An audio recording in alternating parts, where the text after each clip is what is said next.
d'éléphant présente l'année de l'éléphant. Mort de honte. Franck emmena coucher sa fille, sa petite princesse, comme il l'appelait, après un tendre câlin parsemé de bisous. Il embrassa sa tendre épouse en lui caressant le ventre, ce ventre qui s'arrondissait depuis 8 mois, en attendant que de nouveaux gazouillis viennent égayer cette terne et modeste demeure nordique qui constituait leur foyer. Il aurait tant aimé pouvoir offrir une maisonnette plus confortable que mériterait sa chair et tendre, et qui lui avait promis. Une maison avec un grand jardin dans laquelle sa petite fille chérie aurait pu gambader avec ce labrador également promis. Mais l'heure n'est pas aux rêvasseries. Il doit se dépêcher de prendre la route, de peur d'être en retard à son service à l'usine. Et ce n'est certes pas le moment d'ajouter du stress à sa chair et tendre dans sa situation. Il remit un demi-seau de charbon dans le poêle et il prend la route.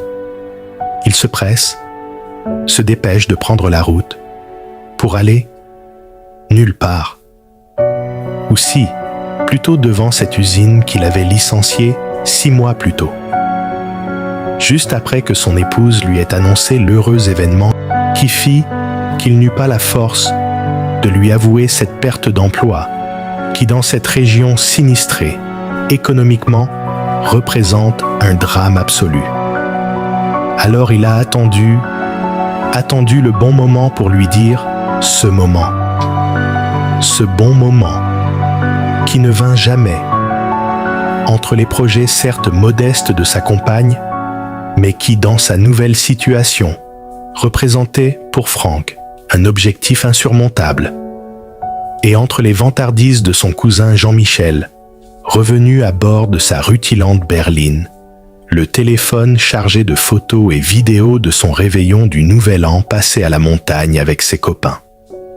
Devant le succès fulgurant de directeur commercial de Cousin à la moquerie volubile, quand était-ce le moment pour Franck d'expliquer à sa moitié qu'il n'est qu'un demi-homme, pas même capable de garder un simple emploi? Alors, il a menti. Pour ne pas perdre ce qui lui reste de dignité, pour ne pas inquiéter son foyer, il a juste transformé la réalité. Pour ne pas gâcher les fêtes, pour maintenir ce semblant de bonheur. Juste le temps que la situation s'arrange. Alors, le voilà stationné devant cette société qui a décidé de se passer de ses modestes compétences et l'a contraint à cette du prix. Il laisse juste les véhicules de ses ex-collègues finir de rentrer et il va pouvoir, comme tous les soirs, s'éloigner et trouver un endroit où passer la nuit, à l'abri des regards interrogateurs et des jugements. Et surtout à l'abri d'éventuels témoins qui pourraient raconter à son épouse où Franck passe réellement ses nuits alors qu'elle le croit à la besogne. Il trouve ce petit coin isolé dans lequel il n'a déjà passé que trop de temps ces dernières semaines. Il coupe le moteur, il restera ainsi immobile jusqu'au petit matin où des passants découvriront son corps dont la froideur de cette vie aura eu raison.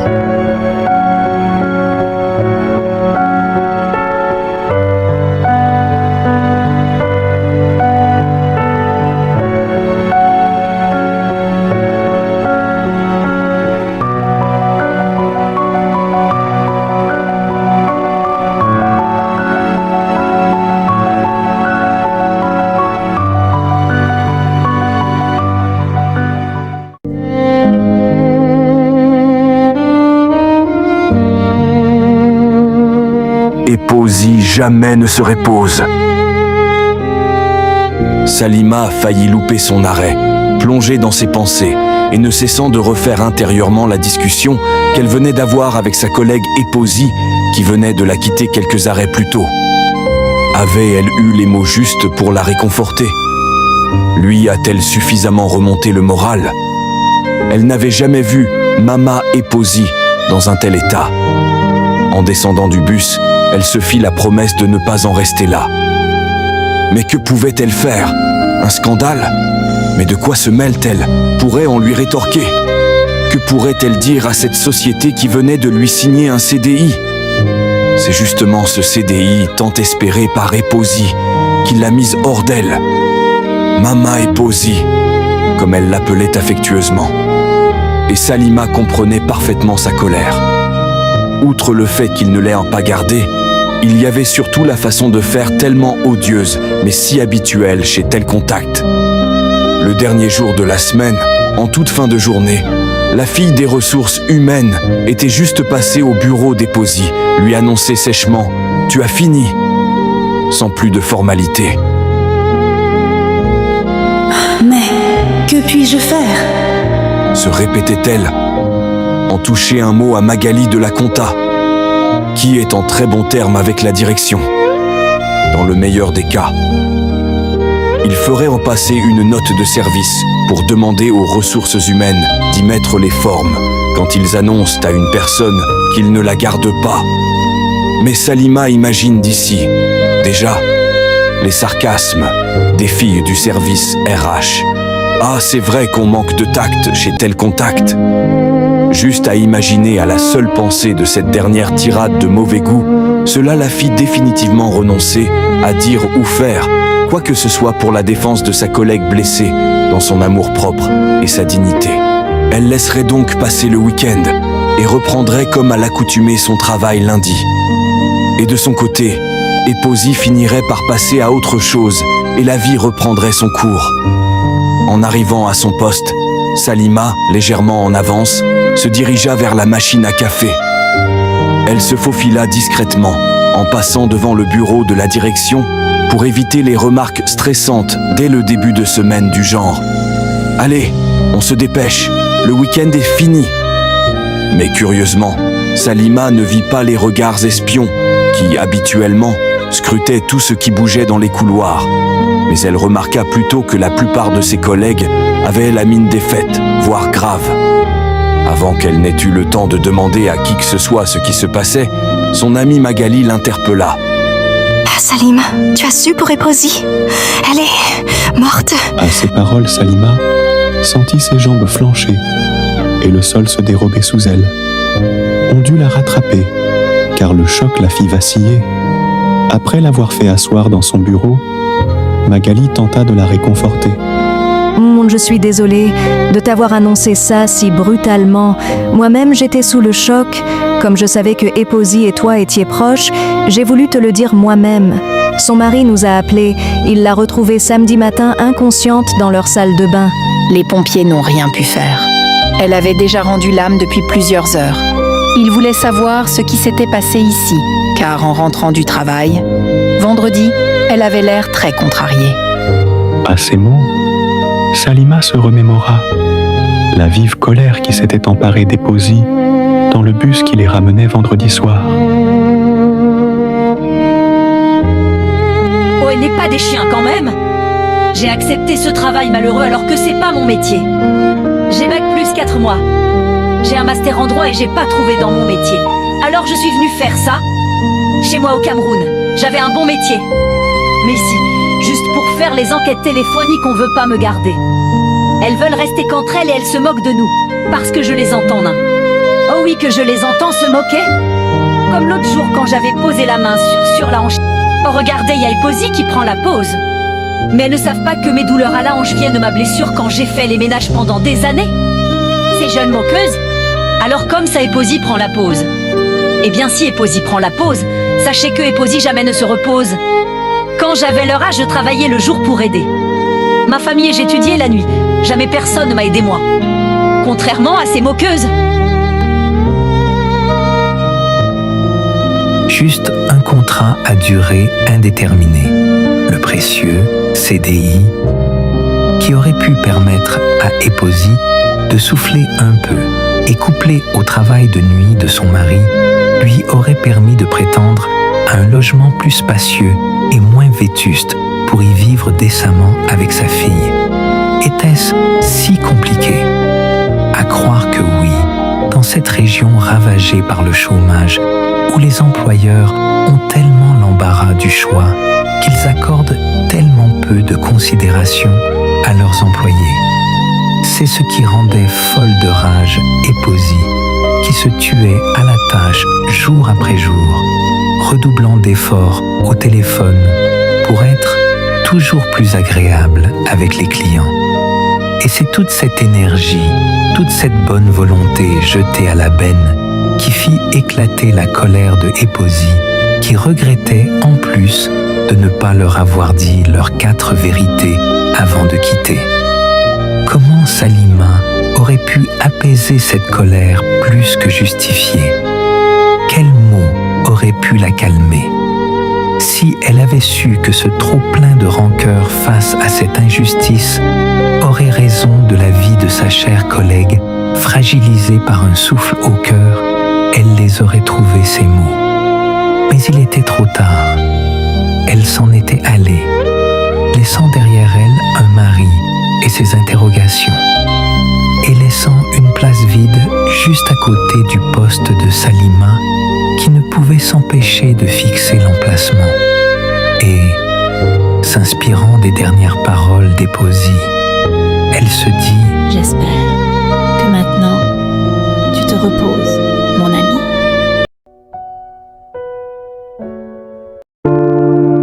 Mémoire d'éléphant présente se noyer dans le canal. Ce soir-là, comme souvent en fin de semaine, en rentrant du foot, je décide de passer par le canal pour voir si mes potes sont là, pour discuter un peu avec eux avant de rentrer. Mes amis, que je connais depuis le collège, même si on a très peu de centres d'intérêt en commun, à part la rigolade et les soirées, ça reste mes amis, mes meilleurs amis. Surtout à Hachim, mon préféré, un gars d'une grande intelligence que tout le monde aime. Sérieusement, c'est le mec le plus sympa que je connaisse. Tu peux discuter de tout et n'importe quoi avec lui. Et lui-même, tu peux le retrouver à discuter avec vraiment n'importe qui. Un jeune comme lui, une mamie, un clochard, vraiment n'importe qui. Et il aura toujours un sujet de discussion. En plus, il est toujours, mais vraiment toujours en train de rigoler ou de faire rire. Vraiment, jamais sérieux. Et comme on lui dit souvent, il pourrait faire rire quelqu'un à l'enterrement de ses propres parents, tellement il est drôle. Beaucoup lui ont fait remarquer qu'il devrait se diriger vers une carrière d'acteur, comédien, etc. Mais pour l'instant, Hachim ne prend rien au sérieux. Pas même sa vie. Là, je m'approche de leur lieu de rendez-vous habituel et je crois reconnaître des silhouettes. Et bingo! C'est bien lui avec sa bande de joyeux lurons habituels. Vu le bruit qu'ils font déjà alors qu'on est à peine à la mi-soirée, je peux supposer qu'ils ont déjà dû bien picoler. Ce ne sont pas des méchants gars, même de très bons gars. Mais qu'est-ce qu'ils aiment picoler? Tous les prétextes sont bons pour eux pour se faire une cuite. Et Hachim n'était pas le dernier. C'est même bien souvent lui qui menait la danse. Bref, je m'arrête donc faire un brin de causette avec eux. Ils me saluent comme toujours avec un grand « Yassine, allez, viens boire avec nous !»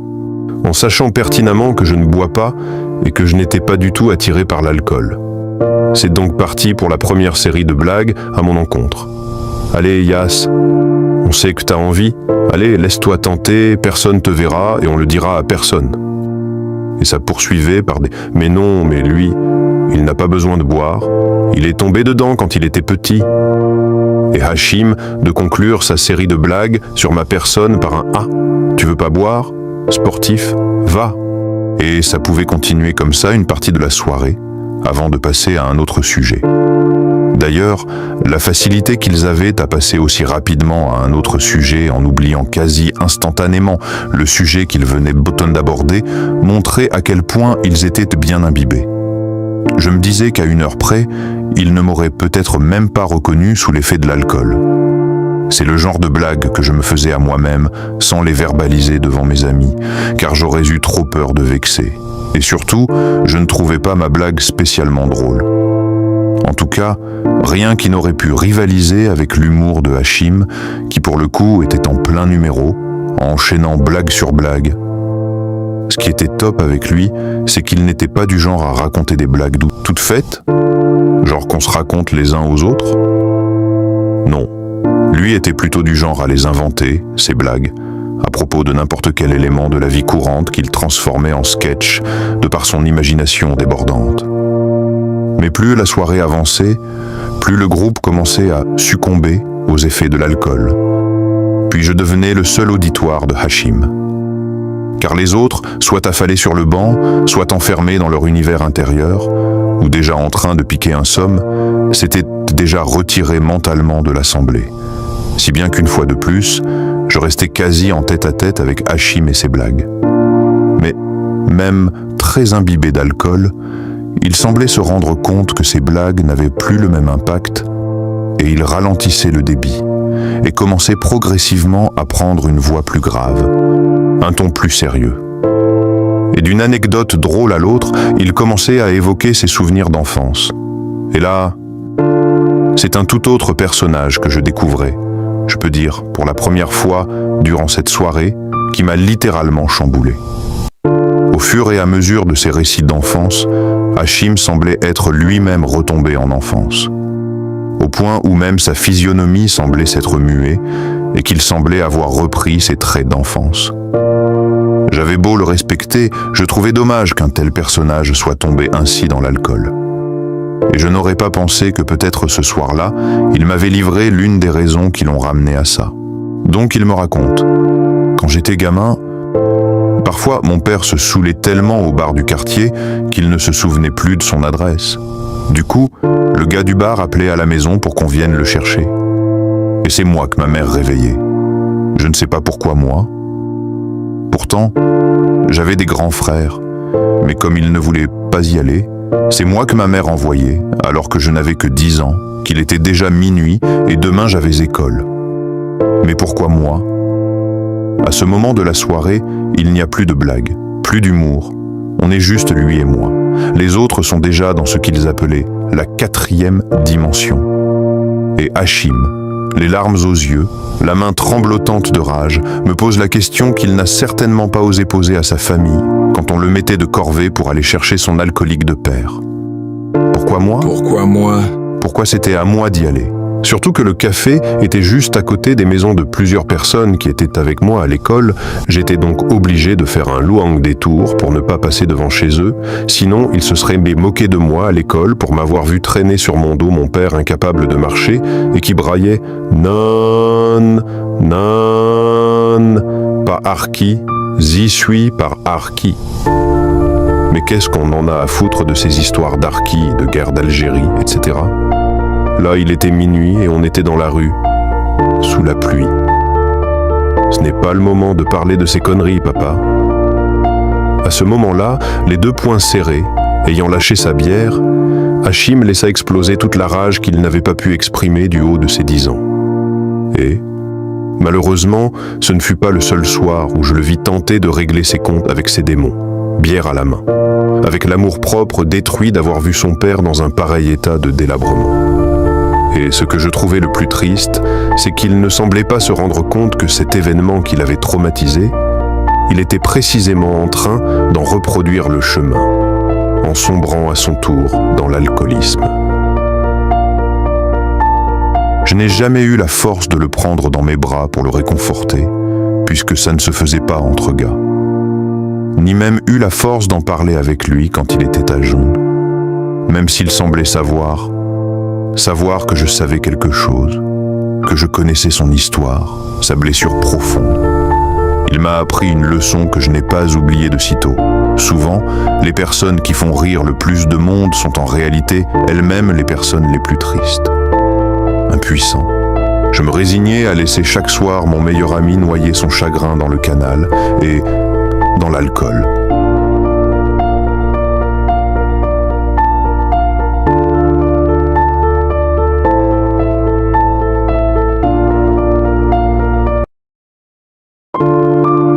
Mémoire d'éléphant présente les boucles de terre. Se dépêchant de finir d'enfiler sa robe de soirée, Saïda se dirige vers la grande armoire dans laquelle elle a rangé sa boîte à bijoux. Elle ne doit perdre de temps, car ce soir, Tous les regards sont sur elle, qui marie sa première fille. Tout doit être impeccable. Aussi, elle choisit avec soin ses différents bijoux et surtout la paire de boucles d'oreilles qui ira avec sa robe. Elle passe en revue ses parures, colliers et boucles d'oreilles et se dit en elle-même qu'elle a quand même de la chance d'avoir maintenant tant de bijoux. Cette dernière pensée la replonge plus de 30 ans en arrière, dans les collines de l'Est algérien. Assise sur une pierre, près de la fontaine, attendant que sa robe sèche, Saïda se laisse aller à rêver. Elle voit les autres filles du village, ayant terminé de remplir leurs jarres, rentrer chez elle, et elle les envie avec leurs belles robes en coton. Elle est obligée d'attendre que la robe qu'elle vient de laver sèche avant de pouvoir, à son tour, redescendre au village. Et gare à elle si elle salissait ou abîmait son unique robe de rechange. Elle était donc là, contrainte d'attendre, mais en espérant que l'attente ne soit pas trop longue, car ses grandes sœurs l'avaient avertie qu'elles avaient besoin de l'eau avant l'heure de la préparation du dîner. Ses grandes sœurs, qui travaillaient comme des hommes au champ, à défaut de frères, pour se charger de tâches aussi rudes. C'était donc sur les épaules à peine âgées d'une 8aine d'années de Saïda que reposait la responsabilité d'alimenter en eau le foyer. Elle n'était pas mécontente d'elle, car, malgré son jeune âge, c'était déjà son 4e aller-retour entre la maison et la source pour remplir d'eau les jarres. Elle se dit qu'après tout, elle aussi, comme ses grandes sœurs, faisait un travail d'homme. De plus, elle avait observé ses cousines, et elle n'avait fait que 2 allers-retours. Et, au moment où elle se dit cela, elle les vit en contrebas de la colline, arrivant pour leur 3e tour. « Eh bien, j'arriverai avant vous pour mon 4e tour, » se dit-elle. Elle se dépêcha de replier sa robe, désormais bien sèche, prit ses 2 jarres, l'une sur la tête, l'autre accrochée dans le dos, et prit la route. Heureusement qu'elle partait maintenant, car l'heure de pointe s'annonçait. Elle voyait affluer les dames et demoiselles du village et des alentours, en direction de la source qui, à cette heure-ci, se transformait en lieu de rencontre et de papotage pour les femmes. De toute façon, ce genre de mondanité, ce n'était pas pour elle, et même ses grandes sœurs n'y accordaient que peu d'intérêt. Pourtant, ses cousines, qui étaient également ses voisines, semblaient friandes de ces réunions entre femmes, comme si c'était de leur âge, se dit-elle en haussant les épaules. Il faut dire que, depuis que cette guerre avait commencé, les moments et les lieux de rencontre se faisaient de plus en plus rares, à part les mariages. Et encore, parfois, elle entendait dire que certains se faisaient dans la clandestinité, car l'armée française interdisait même les mariages. La guerre. Qu'est-ce que Saïda pouvait savoir de la guerre ? Qu'est-ce qu'elle pouvait en comprendre ? Sinon qu'elle lui avait pris son père. Du moins, elle n'avait jamais connu son père, mort au retour d'une autre guerre, pour la France, des suites d'une maladie qu'il avait attrapée dans l'armée. C'est tout ce qu'elle savait de la guerre. Elle n'avait pas connu son père à cause d'elle. Et c'est parce qu'il n'y avait plus d'hommes pour subvenir à leurs besoins qu'elle, ses sœurs et leur mère étaient contraintes de se tuer à la tâche depuis leur plus jeune âge. Perdue dans ses pensées, Saïda se baissa brusquement, comme pour se mettre à l'abri, en entendant une nuée d'oiseaux prendre leur envol dans un claquement d'ailes collectif qu'elle prit pour un avion de chasse. Elle n'en avait jamais vu, des avions, mais elle en avait beaucoup entendu parler, notamment par les vieux du village, qui disaient que cela ressemblait à des claquements d'ailes quand ils mitraillaient les villages, heureusement, elle n'avait pas fait tomber ses jarres. Sinon, elle aurait passé un sale quart d'heure en arrivant à la maison. Car sa mère, qui faisait de son mieux pour élever seule ses filles, lui faisait parfois payer cher la moindre étourderie.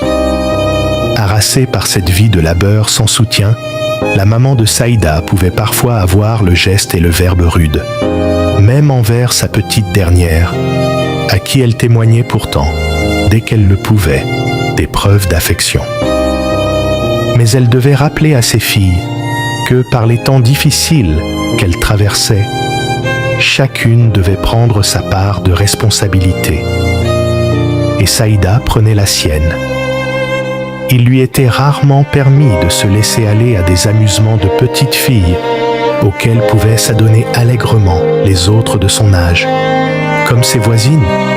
Tiens, encore elle qu'elle voyait passer devant, et qui finirait par arriver les premières à la maison, puisqu'elles avaient croisé leur père sur le chemin. Il les ramenait à bord de la charrette chargée de foin.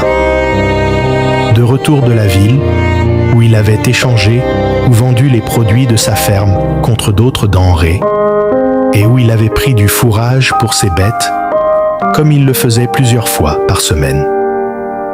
Au bout de près d'1 heure de marche, voilà Saïda arrivée à domicile. Enfin, ce domicile où, depuis la mort de son père, son oncle avait laissé sa mère et ses sœurs s'installer, en échange de leur force de travail. Car, en fait, ses voisines étaient en réalité ses cousines, chez qui elle vivait avec sa mère et ses sœurs. Et c'est d'ailleurs cette famille proche qui leur assurait la subsistance en leur confiant des tâches ménagères, mais aussi des travaux de ferme, dont se chargeaient ses grandes sœurs. Son oncle, qui par ailleurs était un homme très gentil, avait eu la grandeur d'âme de les accueillir chez lui.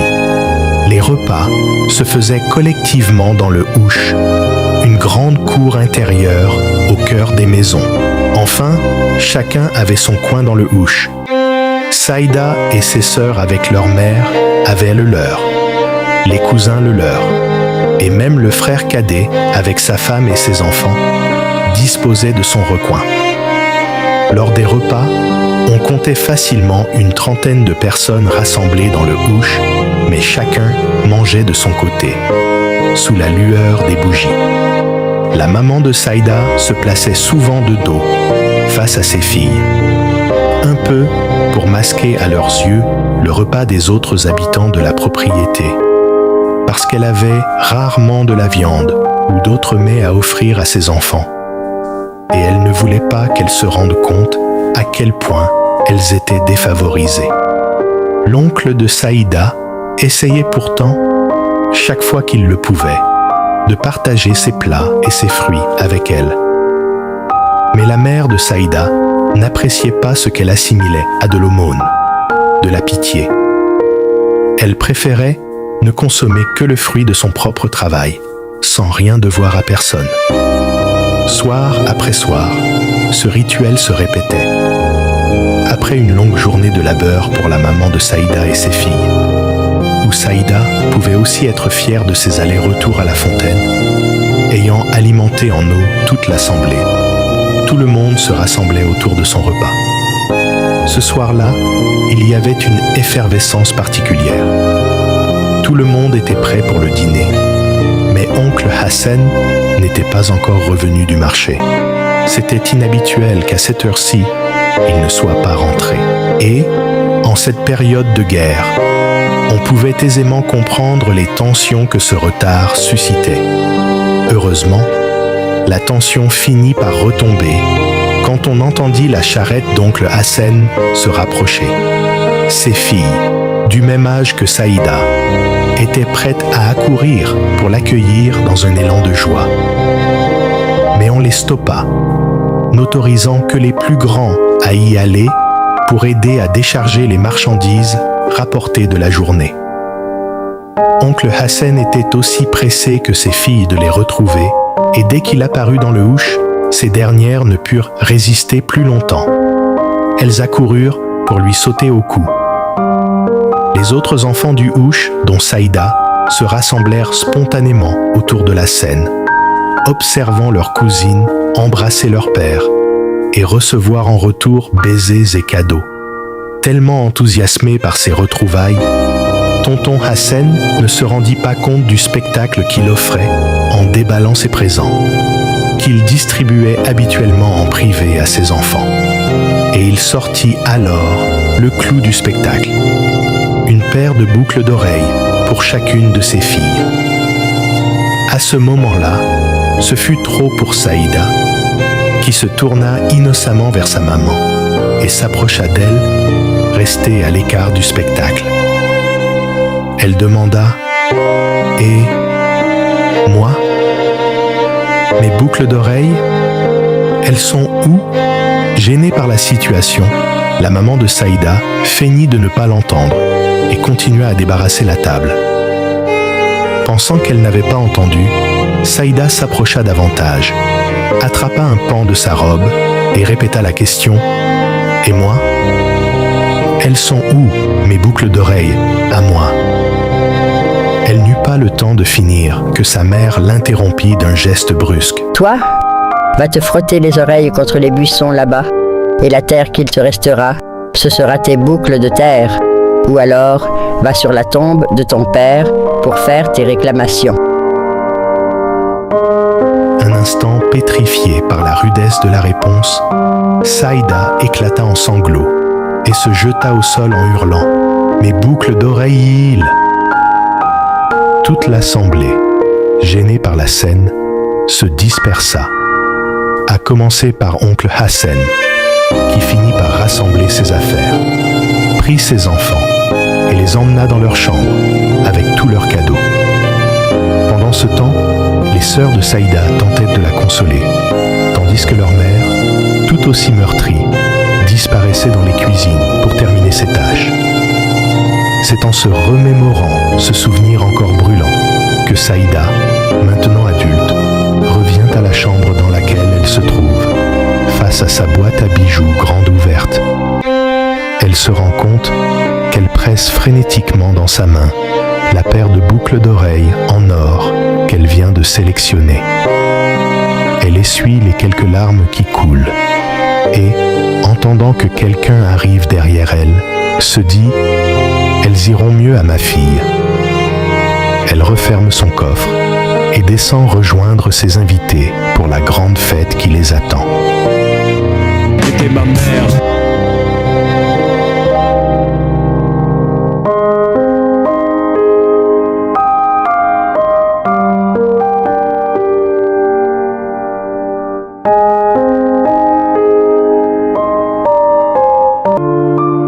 Mémoire d'éléphant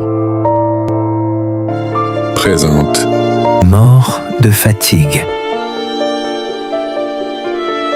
Assis, face au décor, digne d'une carte postale, qu'offre le massif des Bauges, surplombant le lac du Bourget, qu'une fine pellicule de glace a recouvert durant la nuit. À quelques minutes du lever du soleil, les flocons de neige, qui continuent de recouvrir délicatement le paysage, offrent un spectacle féerique donnant l'illusion d'un millier de lucioles virevoltantes avant de terminer leur course sur les abords du lac en embellissant davantage ce décor idyllique à couper le souffle. Mais, loin de lui couper le souffle, et encore moins les ronflements, Gilberte garde obstinément les yeux fermés. Non pas qu'il soit insensible au charme des paysages savoyards. Il les trouvait déjà plus beaux que ceux de la grisaille banlieusarde parisienne. Mais il préférait à tout ça sa ville natale d'Abidjan, qu'il avait quittée à regret près de 10 ans plus tôt. On l'avait certes prévenu du froid qui l'attendait en Europe, mais Gilbert pensait qu'on faisait juste allusion au climat, pas aux relations humaines. Lui qui, plein d'allant, nouait si facilement contact, a dû apprendre à se faire distant, laisser les gens faire les premiers pas avant de sympathiser, et ce, aussi bien dans la vie de tous les jours qu'au travail. Et ce travail, parlons-en de ce travail. Au pays, Il était comédien, faisait partie d'une troupe de théâtre très active.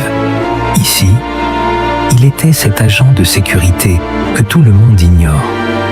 Lui qui maîtrisait tous les incontournables de la dramaturgie et de la littérature classique, on s'adressait à lui presque qu'en langage des signes pour s'assurer qu'il ait bien saisi les consignes chaque fois qu'il était affecté à un nouveau site. Sa nature chaleureuse en avait pris un coup, mais sa décision était prise. Dès que possible, ce serait retour au pays. Mais Gilberte avait conscience que beaucoup de ses compatriotes auraient tout donné pour avoir sa chance sur le continent. Et il leur céderait volontiers cette place. Mais pour ne pas avoir l'impression de trahir les raisons qui l'avaient poussé à cette migration, il s'était dit qu'il ne pouvait y retourner les mains vides. Et c'est là qu'il a eu le déclic. Il allait se donner les moyens de s'adonner complètement à sa passion, la scène, mais en devenant cette fois propriétaire de son propre théâtre. C'était une évidence. Voilà ce qu'il devait faire. Mais cet objectif, s'il voulait l'atteindre, nécessitait des sacrifices. Et le premier de ces sacrifices serait son temps libre et ses loisirs. Son métier alimentaire d'agent de sécurité, s'il était peu stimulant intellectuellement, présentait l'avantage de pouvoir lui permettre d'effectuer un maximum d'heures supplémentaires et ça lui permettrait d'économiser assez pour réaliser son projet. Mais, dit comme ça paraissait facile. Encore fallait-il le faire. Gilberte commença par réclamer une 50aine d'heures supplémentaires à son employeur. Devant la réticence de ce dernier, il dut trouver un job complémentaire, toujours comme agent de sécurité. Mais il s'est rapidement retrouvé à bosser 6 jours sur 7, ce qui représentait, vu l'amplitude horaire de 12 heures par jour, l'équivalent de 2 temps pleins. Et il est tombé dans le cycle infernal des heures supplémentaires et de la chasse aux vacations. Dans cette région, en pénurie d'agents de sécurité, il ne lui fut pas difficile d'enchaîner les heures. Et enchaîner. Le terme était approprié. Lui qui avait l'impression d'être en auto-esclavage, comme il ironisait au téléphone avec ses amis.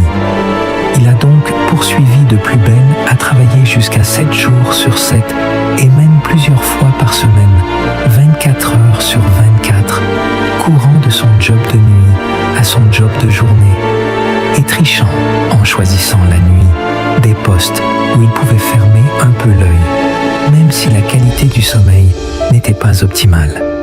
Du coup, le voilà tel un zombie, éternellement fatigué, au point où des litres et des litres de café ne pouvaient ni le réveiller complètement en journée quand il fallait faire bonne figure, ni l'empêcher de s'écrouler de sommeil la nuit quand il était à l'abri des regards. Depuis des mois, il était en permanence dans cet état second que ne connaissent que les éternels insomniaques. Mais il fallait qu'il tienne encore quelques mois pour pouvoir réaliser son rêve et surtout pour pouvoir gâter de cadeaux son fils qui était resté avec sa mère à la capitale. Donc le voilà, ignorant ce cadre quasi paradisiaque qui en temps normal aurait fait vibrer le poète qui vit en lui. Là, le poète n'aspire qu'à un peu de repos, plus que quelques heures sur ce site avant l'arrivée de sa relève. Il essaye de grappiller encore un peu de sommeil tout en s'assurant de ne pas se laisser surprendre par l'arrivée d'un employé. C'est l'heure de l'arrivée des employés. Gilberte se lève, va se mouiller le visage pour donner une impression de fraîcheur. Il attend impatiemment l'arrivée de sa relève. Voilà enfin son collègue. Gilberte le salue, échange quelques mondanités et quelques plaisanteries. Puis il prend congé. Juste avant qu'il ne soit sorti, par gentillesse, son collègue lui dit « Et repose-toi bien, hein ?»« Oui, merci », répond par politesse Gilberte, en se disant « S'il savait ». Et effectivement, Gilles ne va pas se reposer. Il file direction son boulot de journée. Une longue journée de travail plus tard, le revoilà à son poste de nuit, où personne ne soupçonne qu'il ne s'est pas reposé et qu'il est revenu directement de son boulot de journée. Comme d'habitude, il va attendre que tous les employés s'en aillent. Il va faire le tour du site, s'assurer que toutes les portes sont bien fermées. Et à son tour, ce sont les yeux qu'il va enfin pouvoir fermer, pour un sommeil sans repos et sans rêve. Enfin si, ses rêves, il les fait éveiller, alors qu'il se voit revenu au pays de l'éléphant, qu'il a enfin pu ouvrir son propre théâtre, qui sera certainement le lieu de rencontre où il recevra amis et famille, et où il pourra triompher sur scène devant son fils, qui, d'ici là, sera en âge d'assister à des pièces de théâtre. Alors qu'il est en plein rêve éveillé, Gilberte aperçoit dans le reflet de la porte son propre visage et s'étonne de se voir sourire si béatement, malgré l'état d'épuisement apparent. C'est que ses pensées, son rêve, le transportaient tellement intérieurement qu'il en oubliait son calvaire actuel. Son sourire, qui l'avait étonné, et étonnait également les clients qui passaient devant lui, étonna également le médecin légiste qui examinait son corps. Cela faisait 2 jours que Gilbert ne s'était pas rendu à son travail et qu'il ne répondait pas au téléphone. C'est un voisin qui, entendant le téléphone sonner du matin au soir et voyant que Gilberte ne répondait pas alors qu'il sonnait à sa porte, se décida à appeler les secours. Les pompiers enfoncèrent la porte et découvrirent Gilberte allongée au sol depuis au moins 2 jours. Le verdict du médecin fut sans appel. Ce monsieur est mort d'épuisement. Paix à son âme. C'était un chouette gars, dirent de lui ses collègues et son patron, ce qui fut une maigre consolation pour l'enfant qu'il laissait orphelin, ainsi que pour sa compagne. Repose en paix, Gilles.